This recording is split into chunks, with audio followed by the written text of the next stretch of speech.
আসসালামু আলাইকুম গাইস, দেখেন এখানে শুকনা মাছের ভিডিও নিয়ে আসছি। যাদের ভালো লাগবে আশা করি কমেন্টে জানাবেন, লাইক করবেন।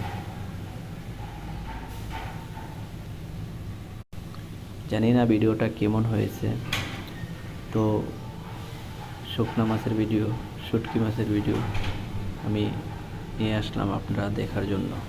একটি মার্কেটে গেছিলাম, তারপর ওই মার্কেটে দেখি শুটকি মাছ পাওয়া যায়। এখানে অনেক ধরনের শুটকি মাছ আছে, তাই আমি ওই শুটকি মাছের ভিডিও বানিয়েছি আপনাদের